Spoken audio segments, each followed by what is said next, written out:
Namaste ji, namaste. Welcome to Courtroom by TLOI. My name is Sahaj.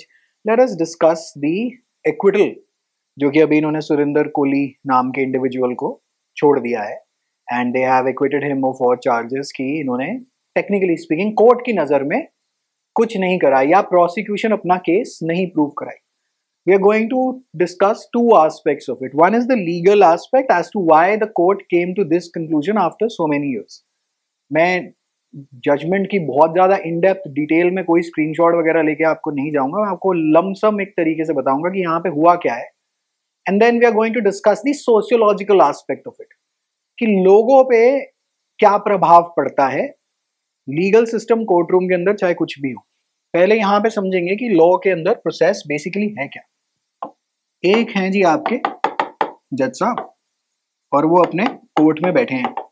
याद रखिएगा कि वो मौकाए वारदात पे नहीं है, राइट. तो एक जिस भी व्यक्ति को हम कह रहे हैं कि जी इसने ये काम करा था, वो आपका हो गया बेसिकली द एक्यूज्ड. और इसको यहां पे जज साहब के सामने लेकर आ रहे हैं पुलिस वाले. अब पुलिस वाले लेकर आ रहे हैं या स्टेट लेकर आ रहा है. स्टेट की जो इन्वेस्टिगेटिंग एजेंसी है, यहां पे चलिए इसको स्टेट कर लेते हैं, और इनके जो आगे जो हाथ हैं वो है पुलिस. और इनका बेसिकली एक काम, one of the most important tasks of the police is एक ही काम कि एविडेंस इकट्ठा करो. ठीक है जी. एविडेंस इकट्ठा क्यों करना है? ताकि इसने जो करा है, ये सर जो थे वो मौके पे नहीं थे, राइट. ये अपने एक कोर्ट रूम में एसी कमरे में कहीं साइड पे बैठे हुए हैं एंड ही हैज टू जज the case. Now how does he जज द केस? बिकॉज भाई जज साहब हैं तो एक जजमेंट तो इन्होंने देनी. हाउ डज ही जज द केस? जो उन पे सबूत पेश किया जाएगा. सबूत लाने वाला कौन है? प्राइमरली पुलिस या इन्वेस्टिगेटिव एजेंसी. और ये पूरा का पूरा यहां तक केस पहुंचाने के, एविडेंस पेश करने के आपके पास अलग अलग स्टैट्यूट. तो जहां पे जो डेफिनेशंस जो दे रखी हैं वहां पे आपकी आईपीसी और बीएनएस आ जाती है, राइट. कि हमने इनने लाइक फॉर एग्जांपल एक्यूज ने इस केस में मर्डर, किडनैपिंग, एविडेंस हटाया, वो सारे के सारे ऑफेंसेस डिफाइंड है कि अगर सोसाइटी में ये काम हुआ तो हम ये दिस विल बी, आपकी जो एक्ट है will be titled as a particular offence और उसकी पनिशमेंट कितनी. लेकिन साथ में आपकी एक है सीआरपीसी और साथ में उसका नाम नया है बीएनएसएस. बीएनएसएस के अंदर ये सब है कि केस होगा कैसे, मतलब एफआईआर कैसे होगी, एफआईआर होने के बाद क्या होगा, पुलिस क्या कर सकती है, क्या नहीं कर सकती, पुलिस ये ट्रायल बेसिकली पहुंचेगा कैसे, चार्जशीट कैसे फाइल होगी, framing of charges etcetera, right. और फिर आ जाती है आपकी इंडियन एविडेंस एक्ट या नया नाम जो उसका है वो है बीएसए. इसके अंदर क्या काम हो रहा है कि सबूत कौन कौन सा दे पाएंगे, कितना दे पाएंगे, कैसे आपने सबूत इकट्ठा करा, जज साहब क्या सुन सकते हैं, जज साहब क्या नहीं सुन सकते. अब एविडेंस जो है, मैं हमेशा इसको ये कहता हूं, एविडेंस है एक्वागार्ड. कोर्ट के अंदर क्या आ सकता है, क्या नहीं आ सकता. So it acts as a filter, right. चाहे बाहर कुछ हुआ हो, लेकिन हमने एक कानून बना रखा है कि जज साहब कुछ बातें सुन सकते हैं और कुछ बातें नहीं सुन सकते, और उसके पीछे कुछ कुछ लॉजिक है. ये सब दिमाग में रखते हुए अब इसको जरा आगे लेके चलते हैं कि इस जजमेंट में हो क्या रहा है. यहां पर 2006 या 2005 में को डेट्स एग्जैक्टली जजमेंट में मतलब रफ डेट्स हैं, 2005-2006 के अंदर आसपास ये इंसिडेंट हुए, राइट. जहां पे वो बच्चों के शव मिले, उनके कंकाल मिले, ऑर्गन ट्रेडिंग के चार्जेस थे, और 2 प्राइमरी एक्यूज, आई थिंक इस पे एक पिक्चर भी अभी बनी थी. और उसके अंदर आपके मनिंदर एक करके एक कैरेक्टर था और एक ये सुरिंदर एक कैरेक्टर था. एक आई थिंक मकान एक मालिक था और एक बेसिकली सर्वेंट था, और दोनों पे ये चार्जेस लगे. सर्वेंट आई थिंक, मालिक तो काफी टाइम पहले आई थिंक छूट गया था, if I am not mistaken. That is, I do not know the exact this about his fact. मैंने उस पर ज्यादा कोई रिसर्च अभी करी नहीं. खैर, एनीवे, अब हम बात कर रहे हैं जी सुरिंदर कोहली जी की. ये आदमी अभी तक जेल में था. होता क्या है, यहां से ट्रायल चलता है और उसके बाद ट्रायल में फाइनल कन्विक्शंस जो आ जाती है, कन्विक्शन पे आके सुप्रीम कोर्ट फाइनली, तो यहाँ पे अपैलेट स्ट्रक्चर हमारे यहाँ क्या है, ट्रायल कोर्ट से हाई कोर्ट से supreme court. Unless and until आपको कोई प्रॉब्लम हो तो 136 में आप एसएलपी आर्टिकल 136 में लगाकर सीधा ऊपर भी पहुंच सकते हैं. You can bypass the entire बीच वाले stages. Supreme Court confirms the conviction in 2011, मतलब अपील सब हटा दी, सब कुछ डिसाइडेड है कि ये आदमी को रेयरेस्ट ऑफ रेयर केस, जो कि हमारे यहाँ एक केस था बच्चन सिंह, मतलब हम डेथ पनिशमेंट देंगे but rarest of rare case के अंदर देंगे, इन द सेंस कि बहुत ही आप ही मतलब बहुत ही घटिया किस्म के आदमी है, सोसाइटी में आप रहने लायक नहीं है, तो रेयरेस्ट ऑफ रेयर के अंदर हम यहाँ पे आपको ये काम करा के देंगे। लेकिन होता क्या है, सुप्रीम कोर्ट के ऊपर, तो अगर हम अपील देखते हैं ट्रायल कोर्ट से, हाई कोर्ट से सुप्रीम कोर्ट को तो डबल चेक कराना है अपना केस की, प्लीज यार जरा देख लो आपने क्या करा है। मतलब I am not getting into very technical stuff, I know curative is not counted as a double review etcetera, I am talking to you as if you are a layman basically, if you are a law का student, I am not getting into hyper technical stuff। अगर हम इसकी in its pith and substance समझते हैं, मतलब in its spirit समझते हैं, तो क्या है, यहाँ से आप अपील में, यहाँ से आप अपील में, यहाँ पर, इसके बाद आप एक बार कह रहे हैं फिर देख लो, मतलब एक बार ही प्लीज जरा थोड़ा सा देख लो, और फिर अगर आप फिर भी नहीं मानते तो एक बार लास्ट चेक कर लीजिए कि सर देखिए थोड़ी सी बदमाशी हुई है, courts can not do this, वो कहते हैं क्यूरेटिव। तो इन इट्स एसेंस तो Supreme court officially of course इस जजमेंट में भी वो लोग यही कह के गए हैं कि भाई साहब ऐसा है, it is not a double review, understood, understandable, that's okay, but review जो डिसमिस करी उसको आप एक बारी जरा फिर से देख लीजिए कि इस पूरे केस में कहीं ना कहीं बदतमीजी और बदमाशी और क्यूरेटिव पिटिशन जो है, क्यूरेटिव पिटिशन, तो सुप्रीम कोर्ट की लास्ट जजमेंट पे रिव्यू के ऊपर क्यूरेटिव एक नया टूल इन्होंने अशोक हुर्रा वर्सेस रूपा हुर्रा के अंदर बना दिया था। Article 137 of the constitution gives the Supreme Court the power to review, and article 145 के साथ connected, and then there are ancillary procedural rules of this as well. Without going into the nitty-gritty details, trial court से case चला जी कोहली जी का, high court ने confirm करा, supreme court में पहुंची, supreme court ने भी फाइनली कंफर्म कर दिया कि हाई कोर्ट में कुछ भी कोई दिक्कत यहाँ पे नहीं हुई है, रिव्यू भी डिसमिस हो गई अगले की। लेकिन आज क्यूरेटिव में supreme court has taken a complete U turn. मेरा सुप्रीम कोर्ट वगैरह से भी सवाल, सुप्रीम कोर्ट छोड़िए, एक लीगल सिस्टम से सवाल रहता है कि आप क्या मैसेज दे रहे हैं पब्लिक को, और पब्लिक का कितना भरोसा। फिर हम कहते हैं public should have more faith in the system, कितना भरोसा पब्लिक को आप जाके नहीं समझा सकते कि सीआरपीसी में प्रोसीजरल लैप्स है, एविडेंस में, ठीक है। अब उसका काउंटर आर्ग्यूमेंट आएगा कि courts can not work as per the whims and fancy of the public. But आप इतने साल कर क्या रहे थे? आप 2011 में कह रहे हैं कि ये आदमी is a convict. Just think about the parents, मतलब एक बारी वहां पर of the people on the ground, right. अब होता क्या है, खैर without getting into the sociological and emotional ethical moral dilemma of this is, होता क्या है कि पुलिस वालों को हम जो लॉ है वो एक तरह से कई केसेस में मतलब बदमाश प्रिज्यूम करता है। क्यों? क्योंकि इनके पास इतनी ज्यादा अथॉरिटी ओवर द पब्लिक कि ये मार पिटाई करवा के आपसे कुछ भी कन्फेशन निकलवा सकते हैं। तो कन्फेशन जो भी आप देते हैं, आप पुलिस वाले कहते हैं वैसे मैंने ही करा था, शून्य वैल्यू है इसकी बिफोर अ जज, बिकॉज द लॉ प्रिज्यूम्स कि इसने पक्का पिटाई करवा के निकलवाया आपसे, राइट। और अगर आप इसकी कस्टडी में हैं, रोज आप पे जुल्म भी ढा सकते हैं, रोज आप पे कुछ भी करा सकते हैं। तो जो भी पुलिस आके जो कोर्ट में कहती है उसकी मतलब हम लोग ज्यादा कुछ नहीं, कॉन्फेशन के हिसाब से शून्य वैल्यू है, absolutely it won't be counted unless and until the confession was recorded by a judicial officer. तो कोर्ट का ही एक officer, let us go back to our drawing वाला डायग्राम, राइट, एंड इन्हीं का ऑफिसर जो यूजुअली जो जेएमएफसी है, judicial magistrate of the first class, उसको हमने बोल रखा है कि भैया जाके जब कन्फेशन दे रहा हो ये आदमी तो आपको रिकॉर्डिंग करनी है अंडर 164 ऑफ सीआरपीसी या 183 ऑफ द न्यू बीएनएसएस। अगर ये आदमी वहां मौजूद है, उसको बता रहा है कि देखो प्रभु जो तुम करने जा रहे हो दिक्कत है, because article 20 clause 1 is right, ये ex post facto laws, 20 clause 2 is double jeopardy and 20 clause 3 is right against self incrimination। ये आपके पास फंडामेंटल राइट है under part 3 of the constitution. और ये अब आप जो करने जा रहे हो ये आपको बहुत बुरी तरह से फंसवा सकता है। तो पुलिस के बेसिकली पुलिस के पिताजी का नाम आ गया मैजिस्ट्रेट। अब मैजिस्ट्रेट साहब आकर पुलिस के सर पे बैठे हैं कि हाँ भाई तो मैजिस्ट्रेट साहब क्या करेंगे, सीधा जो है आपके ऑफेंडर या एक्यूज से, अभी तो ऑफेंडर तो नहीं है, एक्यूज से बातचीत करेंगे कि हाँ जी क्या तुम ही ने करा था, मैं तुम्हें बता दूं ये तुम वॉलंटरी है, तुम्हारी कोई मार पिटाई तो नहीं हुई है। और अच्छा, और अगर मैजिस्ट्रेट देख रहा है कि यहाँ पर इस बंदे से जिससे बात कर रहा है उसकी आंख नीली है, हाथ फ्रैक्चर है वगैरह, हाँ प्रभु मैंने ही करा था, मुझे खुद ही समझ में आ रहा है कि ये वॉलंटरी नहीं है, पुलिस वाले ने केस क्लोज करा के इससे बस बुलवा लिया है, राइट।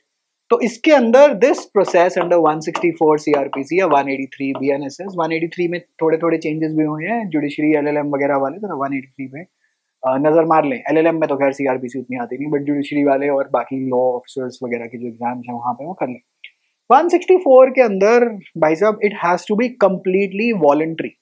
अब इस केस में 2011 तक तो सारे कोर्ट कह रहे थे जी सब अच्छा है, सब अच्छा है, बहुत अच्छा हो गया, सब कुछ वॉलंटरी है, बहुत ही बढ़िया बात है। आज 2025 में कह रहे हैं नहीं, इट वाज नॉट वॉलंटरी, क्योंकि एक तो ये 60 दिन 60 days he was in police custody, then secondly investigating officer भी जब ये कन्फेशन दे रहा था ना तो वहां पे इसके पीछे बैठा हुआ था। ओहो, अब तो ये तो बहुत ही बदमाशी की बात हो गई, राइट।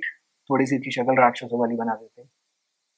वो कह रहे हैं नहीं, ये तो confession which you know goes into pages upon pages was tutored, और वी कैन नॉट से बियॉन्ड रीजनेबल डाउट, क्योंकि क्रिमिनल लॉ के अंदर भैया आप किसी की जिंदगी जेल में डाल के उसकी जिंदगी बेसिकली खत्म कर रहे हैं एक तरह से, या फिर उसके आप प्राण भी ले सकते हैं अंडर कैपिटल पनिशमेंट। आपको ये कन्फेशन तो टोटली वॉलंटरी चाहिए, और वो कह रहे हैं, अब कह रहे हैं कि ये नहीं थी जी, तो रिक्वायरमेंट आपकी सेक्शन की नहीं फुलफिल हुई, बिकॉज सेक्शन इज सेइंग, अगर आप इसकी डिटेल्स में सेक्शन में जाएंगे, this entire process has to be completely free from this guy, right, and क्या बोलते हैं, सब कुछ वॉलंटरी होना चाहिए, देन द प्रोसीजर पूरा का पूरा फॉलो होना चाहिए। सुप्रीम कोर्ट आज कह रहा है ये तो हुआ नहीं जी, ठीक है जी। तो आप 164 को सेटिस्फाई नहीं करा पाए, क्योंकि 164 डाला ही इसलिए गया था ताकि ये कन्फेशन टेक्निकली स्पीकिंग, क्योंकि एविडेंस एक्ट में 24, इंडियन एविडेंस एक्ट में 24 नंबर सेक्शन है, अब आज की डेट में 22(1) कर दिया गया है उसको बीएसए के अंदर, if I am not mistaken, you can correct me if I am wrong here, क्योंकि नंबरिंग में अभी जुबान पे चढ़ते रहते हैं पढ़ा कर। तो 22(1) में ये कर दिया गया है, और उसमें कहा था कि पुलिस वाले की जो कन्फेशन दी गई वो इनएडमिसिबल है, और उसी को इनेबलमेंट करती है एक तरह से 164 की, चलो पुलिस वाले को नहीं लेकिन जुडिशियल मैजिस्ट्रेट को जो दिया है वो एडमिसिबल है, because judicial magistrate technically speaking आप कोर्ट के आदमी को ही दे रहे हो कि पुलिस वालों को हटा दो, मेरे से डायरेक्ट बातचीत कर, समथिंग लाइक 313 या 313 सीआरपीसी 351 बीएनएसएस। लॉ के स्टूडेंट्स को समझ में आ जाएगा कि मैं क्या कह रहा हूं, बट एंसिलरी एस्पेक्ट है where in directly the court wants to talk to you, right, and wants to say कि पुत्र ये होने वाला है, तुम देख लो, तुम अगर तुमने अभी भी स्टेज पे चलना है तो खैर 164 तो वो कहते हैं जी फेल हो गया। अच्छा, दूसरा एस्पेक्ट कहां पे फेलियर आ रहा है, कोर्ट ये कहती है कि भाई साहब ऐसा है, आपको ये जो सारा का सारा जो राम कहानी जो हुई यहाँ पे चल रही है, अच्छा टाइमलाइन मैंने रेस कर दी थी, कोई बात नहीं। बेसिकली अब क्या हो रहा है, 2011 में मार्कंडे ये जो कटजू जी का जो बेंच थी, उन्होंने कहा सब हटाओ, ये तो जाएगा, इस आदमी को यहाँ से भेजो, पृथ्वी लोक में रहने लायक नहीं। ग्रेट, लेकिन इसी आदमी पे 12 केस और चल रहे थे, अलग अलग ट्रायल, वहां पे सब पे ये वाली 164 वाली जो कन्फेशन है, ये वाली जो 164 वाली जो कन्फेशन जो इसने मैजिस्ट्रेट सबने कह दिया कि ओहो no sorry, this is not, ये तो दिक्कत है, ये तो ट्यूटर्ड कन्फेशन है, we can not hold that you know that this case is getting prove beyond reasonable doubt. तो अब एक लॉजिक इस क्यूरेटिव पिटीशन के डिसीजन पे ये है कि अगर ये बाकी 12 केसेस में डिसमिस हो गया तो ये इसमें कैसे चलाऊं मैं, एक पर्टिकुलर केस के अंदर कैसे होल्ड करेंगे। ग्रेट, अभी तक होपफुली ये बात क्लियर है।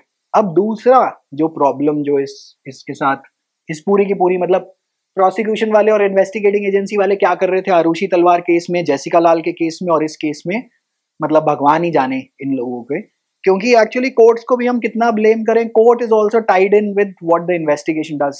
टेक्निकली स्पीकिंग जज साहब मौका है वारदात पे देखिए कभी भी नहीं है, तो पुलिस वाले को ही जो पेशी करनी है, इन्वेस्टिगेटिंग एजेंसी या prosecution, they control the entire case, क्योंकि प्रूफ तो उन्होंने ही करना है ना, बर्डन ऑफ प्रूफ उन पे है कि भाई तुम बोल रहे हो ना कि मैंने ये करा है, तो तुम ही प्रूफ कर दो, एविडेंस तो तुम्हें ही लाना पड़ेगा। अब क्या होता है, आपके जो एक्यूज्ड भैया जो हैं वो कहते हैं कि सुनो, अच्छा कानून ये कहता है एविडेंस के अंदर कि सुनो मैंने करा था और मैंने वहां छुरी वहां पे क्या बोलते हैं पीपल के पेड़ के नीचे दबा दी थी जाकर, जहां शनिदेव का दिया जगह थे। अच्छा, तो ये वाला जो पोर्शन कि मैंने ही ये काम करा था ये तो हटा देंगे, क्योंकि आपने पुलिस वाले को बोला है कॉन्फेशन है, ये तो नहीं, कानून में नहीं, कोर्ट में नहीं चलेगा, क्योंकि कोर्ट प्रिज्यूम करती है कि पुलिस वाले ने बदमाशी से ये बात निकलवाई है। लेकिन ये वाली चीज कि मैंने वहां छुरी छुपाई थी, ये सेक्शन 27 में आई थिंक 23 के प्रोविजो के अंदर अब डाल दी गई है, 27 एविडेंस में।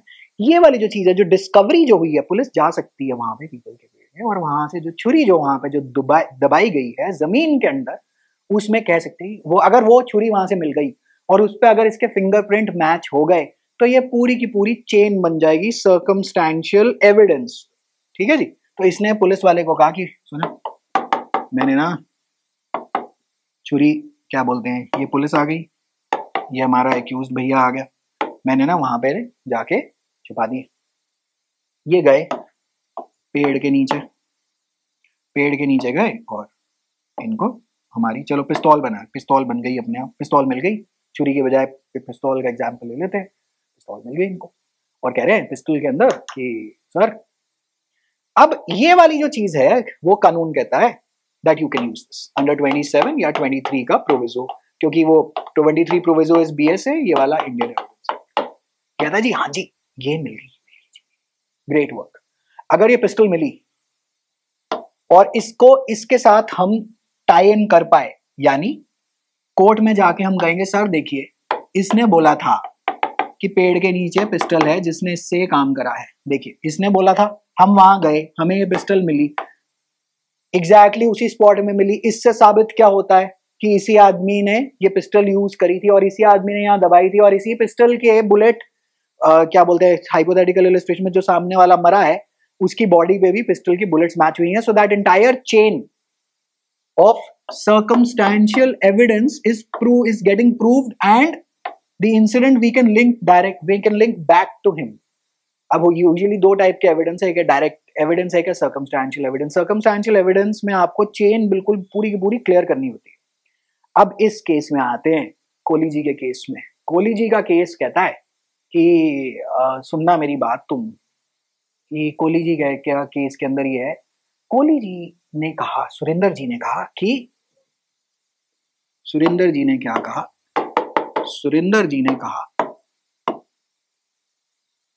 सुरेंद्र जी ने कहा कि ऐसा है वहां जाओ, नाली में आपको कंकाल मिल जाएंगे, वहां पे हड्डियां वड्डियां सारी हमने रखी थी, जो भी बेसिकली इन्होंने कहा। तो पुलिस वहां गई, उन्हें मिल गया। लेकिन मुसीबत क्या हुई, ये वाला फन फैक्ट ये सबको ऑलरेडी पता था, already the digging had already started before this statement was made. वहां पे पुलिस ऑलरेडी खुदाई करके ऑलरेडी ये सब ढूंढ ही चुकी थी। और जब इन्होंने ये बात बोली कि यहां चले जाओ, उसमें एक डिस्क्लोजर स्टेटमेंट जो कि रिकॉर्ड होनी चाहिए थी वो नहीं हुई उसी टाइम पे। So the key word that the court is using is contemporaneous. मतलब कॉन्टेम्परेनियस ये होता है कि मतलब टेक्निकली स्पीकिंग लॉ में हम कहते हैं that it is so connected to the events कि वो एक साथ ही हो।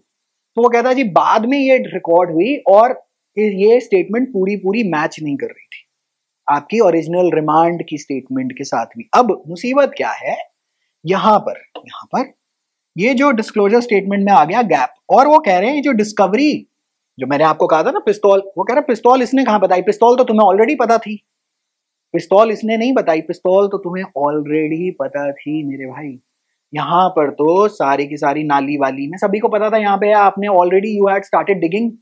इसके बोलने से आप इस स्पॉट पे नहीं पहुंचे तो इस चेन के अंदर गैप आ गया, नहीं गैप आ गया जी, गैप आ गया। और गैप अगर आ गया तो हम यहाँ पे सिविल केस में तो हम प्रीपोंडरेंस ऑफ प्रोबेबिलिटी यूज करते हैं, यहाँ पे हम यूज करते हैं बियॉन्ड रीजनेबल डाउट। ये कैसे प्रूव करोगे बियॉन्ड रीजनेबल डाउट, ये कैसे प्रूव करोगे कि इसी ने करा था। कॉन्फेशन आपकी इनवॉलंटरी हम डिक्लेयर कर रहे हैं। मेरा काउंटर सवाल है कि 2011 तक वो कॉन्फेशन बिल्कुल ठीक थी, आज वो 25 में बिल्कुल ही खारिज हो गई। आपने 2011 तक उसको कैसे डिक्लेयर करा था कि बिल्कुल ठीक थी। चलो खैर हो ही होगी, बदमाशी हो गई। अब यहां पर ये बेसिकली एक चेन आ गई, राइट। और अब हम बियॉन्ड रीजनेबल डाउट इसको नहीं प्रूव कर पा रहे कि किसी ने कुछ करा है, क्योंकि दो ही प्रोसिक्यूशन में दो ही इसके अंदर केस बना रहे। अच्छा, डीएनए सैंपल्स भी मैच नहीं हो रहे, जो सीमेन सैंपल था वहां पे स्पॉट से वो भी इससे मैच नहीं हुआ, तो बेसिकली प्रूव नहीं हो पा रहा। 2011 तक हो रहा था, 25 में नहीं हो पा रहा। खैर, ये बात इनकी, जिन जो बच्चों के माँ बाप थे, अब उनको कौन जाके मतलब जो भी मतलब can you really look them eye to an eye without your black robe and say कि look well you know nobody did it as per the court. And that's the ethical moral dilemma of what is the point of law if it can't deliver justice. And that's why lawlessness is on a constant rise in the country. Okay, again, let me hold back my thoughts on the sociological aspect of it. You're free to disagree. I have an opinion. You are free to hold your own opinion. ठीक है जी। अब यहां पर आते हैं, ये तो जो पिलर्स थे प्रोसिक्यूशन के वो थे कि जी इन्होंने कॉन्फेशन दी थी भाइयों ने अंडर 164 और 183। ग्रेट, मतलब सीआरपीसी, तब तो सीआरपीसी थी तो 164, 183 तो मैंने अपने रट्टाफिकेशन के लिए मैं बोलते रहता हूँ, तो मुझे अब रट गया बोल बोल के। कॉन्फेशन तो गई जी आपकी, पहला पिलर आपकी प्रोसिक्यूशन का तो चला गया, कांट बी काउंटेड। क्यों? क्योंकि पहले वो वाली पहले जो आपने जिस कॉन्फेशन पे ये क्या बोलते हैं कन्विक्शन ले आए थे आप, हाई कोर्ट्स ने बाकी 12 केसेस के अंदर वो कन्फेशन कह दिया बेकार है, इसके अंदर प्रोसीजरल लैप्स हुआ, ये अच्छी तरह से रिकॉर्ड नहीं हुई थी, इसमें पुलिस वालों ने इसके ऊपर प्रेशर बना रखा था। हम ये नहीं कह सकते कि इसी आदमी ने पूरी तरह वॉलंटरली ये कन्फेशन दी। ठीक है जी, ओके। तो कन्फेशन का पिलर तो गया। अगर मैं बेसिकली प्रोसिक्यूशन के थोड़े से पिलर को थोड़ा पतला पतला बना देते हैं, ग्रेट वर्क। तो ये थी जी आपकी कन्विक्शन के 3 पिलर, ये तो गया, ये वाला तो गया। तो अब क्या है, अब तो आप बहुत ही ज्यादा मतलब अब अगर हम इसको करें तो ये ऐसे हो गया, राइट। अभी लेकिन फिर भी टिका हुआ है, किस पे टिका हुआ है? डिस्कवरी में। डिस्कवरी जो इसने बोली थी हमें वहां कंकाल मिले, हमें बच्चों के शव मिले, वो भी गया। क्यों? क्योंकि 27 या 23 की प्रोविजो, 27 ही समझ लीजिए इंडियन एविडेंस एक्ट में, जो इसने जो डिस्कवरी बोली थी वो तो आप ऑलरेडी डिस्कवर कर चुके थे पहले ही, इसके बोलने से थोड़े ना डिस्कवरी हुई है, आप तो ऑलरेडी उस साइट पे जाके डिगिंग करनी शुरू कर चुके थे। ये भी गया, ग्रेट। अब तो बेसिकली आपकी कन्विक्शन इज गोइंग टू मतलब अब क्या ये इसको ऐसे क्या बनाऊं मैं, मतलब ये तो बिल्कुल ही नीचे गिर गई, नहीं ये तो बिल्कुल ही पिस्तौल बन गई दोबारा, बट फिर भी ये तो बिल्कुल ही नीचे गिर गई, राइट। और तीसरा पिलर है बियॉन्ड रीजनेबल डाउट, वो भी गया। अगर वो दो गए तो ये automatically the entire conviction collapses. This is what has happened, right. और ऑफ कोर्स यू नो उसके अंदर ये भी है कि डीएनए मैच नहीं हुआ, there are many things given in the judgement on the curative, right. ये तो हो गया, ठीक है जी, लीगली तो हमें समझ में आ गया कि यहाँ पे क्या हो रहा है। तो 2006 में किया हुआ क्रियाक्रम 2011 तक बिल्कुल ओके रहता है पूरी लॉ की नजर में। 164 is okay, 27 is okay, everything is okay. Then होता गया है कि हाई कोर्ट्स कम्यूट कर देते हैं इसकी, जो हाई कोर्ट जो है वो कम्यूट कर रहा है डेथ सेंटेंस से लाइफ इम्प्रिजनमेंट पे, और लाइफ इम्प्रिजनमेंट पे ये क्या बोलते हैं कन्विक्ट कर रहा है, तो उसके मतलब कम्यूट कर रहा है, तो उसके बाद ये आदमी जिंदा है जेल के अंदर, ग्रेट। और उसके बाद क्या हो रहा है कि इतनी देर में बाकी जो हाई कोर्ट्स मतलब जो बाकी जो 12 केस चल रहे हैं उसके अंदर एक के ऊपर एक हाई कोर्ट कह रहा है 164 इसमें कंप्लाई नहीं हुआ। फिर ये व्यक्ति के जो भी वकील वगैरह हैं वो ऊपर पहुंच जाते हैं कि अगर वहां पे 164 अच्छा नहीं चल रहा है, सेम एविडेंस के बेसिस पे मुझे यहाँ पे कैपिटल पनिशमेंट दे रखी है, मेरी हटाओ। तो सुप्रीम कोर्ट ने कहा ओके ठीक है जी, बहुत अच्छी बात है। अब लोगों में गुस्सा है, निठारी वालों में, जहां पे जिनके बच्चे एक्चुअली गए। देखिए मैंने तो आपको बड़े आसानी से इसका लीगल पॉइंट ऑफ व्यू बता दिया कि भाई यहाँ पे तो यही होता है। ये तो हो गया मतलब लॉ, क्या बोलते हैं, काफी लोगों को लगता है भाई कोर्टरूम तो ऐसे ही काम करता है। कोर्टरूम के ऊपर ज्यादा, कोर्टरूम इन्वेस्टिगेटिंग एजेंसी क्या कर रही थी, मतलब आपको पता है ना प्रोसिक्यूशन कैसे करानी है, आपको ये सब पता है। तो आप वहां पे मतलब सो रहे थे, क्या कर रहे थे आप? मतलब 3 4 5 केस, पॉपुलर केसेस अब हो गए 2005 ऑनवर्ड से लेके 2015 तक के ब्रैकेट में, जहां पे किसी को आप पकड़ ही नहीं पाए बेसिकली, जबकि सबको पता है किसने क्या करा था। ये भी बात मैं आपको बता दूं, सबको पता है किसने क्या करा था, लेकिन कोर्ट नहीं पकड़ पाएगी क्योंकि मौका वारदात पे जज साहब नहीं है, और जो सबूत जो उनकी तरफ जो पेश करे जा रहे हैं, सर्कमस्टेंशियल एविडेंस, उसकी चेन बिल्कुल क्लियर नहीं है। अब लोगों को कैसे समझाएगा? So this is where we get into the sociological aspect of law. Why do we need law in the first place? So that we do not end up killing each other, right? And मतलब इस इन ऐसी जब curative is the last stage, मतलब judgment आ रखी है conviction की, उसके बाद रिव्यू भी डिसमिस हो गया, उसके बाद क्यूरेटिव में यू टर्न लेते हैं। और अगर हम कहें ऑनेस्टली, तो मैं नहीं कह सकता कि मतलब लोगों को और भरोसा होना चाहिए, क्योंकि लोगों का भरोसा तो उड़ जाएगा। अब मैं ये नहीं कह रहा हूं कि आप इसके चक्कर में जजमेंट या लॉ ही ना फॉलो करें, ऑफ कोर्स नॉट, बट आपको ये बैठ के सोचना है कि लोगों का भरोसा क्यों उठ रहा है इस पूरे के पूरे सिस्टम से, और लोग न्याय व्यवस्था को अपने ही हाथ में क्यों लेना चाह रहे हैं। क्योंकि एक देश में ये फीलिंग है कि कोर्टों में कुछ नहीं होता, और मैं ये नहीं कह रहा कि आप ये मत करिए because you are bound by the law to the जजेस, बट हम लोग किस दिशा में जा रहे हैं ये हमें सोचने की बहुत ज्यादा जरूरत है। जैसे वो मैंने उसकी जो बच्चों की जो मदर की क्लिप देखी, वो कह रही है कि क्या बोलते हैं कि तो फिर भूत खा गया हमारे बच्चों को, है ना? वहाँ वो मुनिंदर के पास वो भी आते थे, डॉक्टर भी आते थे, मतलब ऐसा वो लेडी कह रही है, मैं नहीं कह रहा। ANI की क्लिप है, and I can't use that क्योंकि कॉपीराइट स्ट्राइक ये लोग बड़ी आसानी से करते थे, बट एनी विच वे, तो उसको जाके क्या कहें, उसको जाके क्या कहें? ऑफ कोर्स इसमें the advocates of this judgment, of course, they're going to say that it was not proved beyond reason. I understand that. I understand the law by God's grace quite well. I understand what has happened here. I'm saying उनका क्या करें लोगों का, और अगर उनकी न्याय व्यवस्था में थोड़ा सा भरोसा कम होता है तो ठीक ही है, तो ठीक ही है। हम उन लोगों को क्या मैसेज दे रहे हैं कि 2011 तक जी this was the guy who did it, 2025 में after what 14 years we are saying that sorry maybe he did not, perhaps he did it, but we can't really prove it beyond reasonable doubt in a court because the chain is getting broken. And then people say then haul up your investigating agencies. Yeah, try saying that to the lady of the children who are gone, right? You try saying that. Of course we can't be a barbaric society, we cannot just work on the whims and fancies of the people. But this is almost always a sociological. I'm just trying to make you think that this is how you basically develop critical thinking.